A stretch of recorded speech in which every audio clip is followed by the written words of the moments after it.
अस्सलाम वालेकुम नाज़रीन, हाईटेक न्यूज़ के खबरनामे में आपका खैर मकदम है। मैं हूं नेहा खान। नजर डालते हैं आज की अहम खबरों पर। जिले सिद्दीपेट में यूरिया की गैर कानूनी तकसीम पर जिले कलेक्टर के हेमावती ने सख्त कार्रवाई का इंतबाह दिया। कलेक्टर के मुताबिक चिरियाल में एक फर्टिलाइजर दुकान पर यूरिया की तकसीम में बेज़ाब्तगियां सामने आने के बाद दुकानदार को गिरफ्तार कर लिया गया और इसका लाइसेंस मनसूख कर दिया। इस मामले में मुलव्विस 2 होलसेल फर्टिलाइजर्स डीलरों के लाइसेंस भी मनसूख किए गए, जबकि निगरानी में कोताही बरतने पर मुतल्लिका ज़री अफसर को मुअत्तल कर दिया गया। ज़िले कलेक्टर ने कहा कि यूरिया की गैर कानूनी ज़ख़ीरा अंदोज़ी या तकसीम में मुलव्विस किसी भी शख्स के खिलाफ कानून के मुताबिक सख्त कार्रवाई की जाएगी। సిద్దిపేట జిల్లా రైతులకు అలాగే రకంగా యూరియా డిస్ట్రిబ్యూటర్స్కి యూరియా హోల్సేల్ డీలర్స్ అందరికి కూడా విజ్ఞప్తి, ఇటీవల కాలంలో మనము జూన్ నెలలో మనకి యూరియా ఇరెగ్యులర్గా యూరియా సేల్స్ జరుగుతూ ఉంటే చేర్యాల మండలం శ్రీ శివసాయి ఫర్టిలైజర్ షాప్ ద్వారా జరగడం గమనించడం జరిగింది.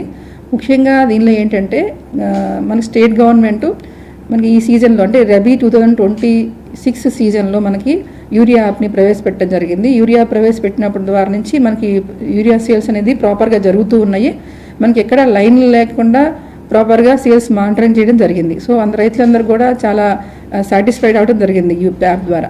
మనకి ఏప్రిల్ మే నెలలో యూరియా యాప్ని మనం క్లోజ్ చేసాము. క్లోజ్ చేసిన తర్వాత కూడా ఈ శివసాయి ఫర్టిలైజర్ షాప్ అతను ఈపాస్ మిషన్ ద్వారా సేల్స్ చేయడం జరిగింది. దీన్ని మనకి ఐడెంటిఫై చేసి ఇమీడియట్గా అతని మీద ఎంక్వైరీ చేయడం జరిగింది. ఎంక్వైరీ చేసిన సందర్భంలో అతని ద్వారా ఇరెగ్యులర్గా అంటే ఏంటి, పాస్బుక్ లేని వాళ్ళకి ఆధార్ కార్డు డేటాతోటి ల్యాండ్లు ఉన్నా లేకున్నా సరే యూరియా అమ్మడం జరిగింది. ఇది ఏంటంటే పేపర్ మీద మాత్రమే అమ్మారు, అసలు పూర్తిగా డైవర్ట్ అయిందనమాట. సో ఎవరైతే హోల్సేల్ డీలర్స్ అయితే ఉన్నారో వాళ్ళ నుంచి శ్రీ శివసాయి ఫర్టిలైజర్ షాప్కి రావడం జరిగింది. దీన్ని డైవర్ట్ చేశారు.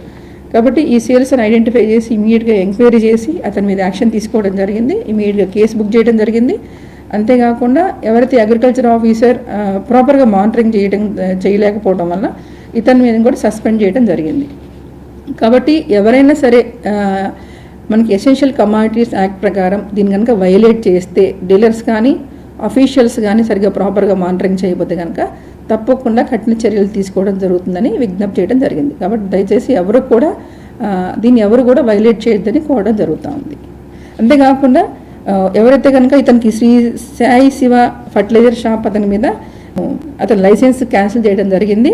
హోల్సేల్ డీలర్ ఎవరైతే ఉన్నారో గణేష్ ట్రేడర్స్, ఆంజనేయ ఫర్టిలైజర్స్, వీళ్ళకు కూడా సెంట్రల్ లైసెన్స్ క్యాన్సిల్ చేయడం కోసం ఆల్రెడీ డైరెక్టర్ ఆఫ్ అగ్రికల్చర్ గారు చర్య తీసుకోవడం జరిగింది. కాబట్టి ఈ సేల్స్ అనేవి ప్రాపర్గా చేయాలని, డీవియేట్ కాకుండా చూడాలని చెప్పడం జరుగుతుంది. ఇదంతా కూడా రైతులందరూ కూడా గమనించాలని జరుగుతుంది. యూరియా యాప్ ద్వారా మాత్రమే సేల్స్ కానీ పర్చేస్ కానీ జరగాలని రైతులందరూ కూడా విజ్ఞప్తి చేయడం జరుగుతుంది. ఎవరైనా సరే వేరే షాపుల ద్వారా వేరే రకంగా కనుక అమ్మితే కనుక దయచేసి మా నోటీస్కి తీసుకురావాల్సిందిగా కోరడం జరుగుతుంది.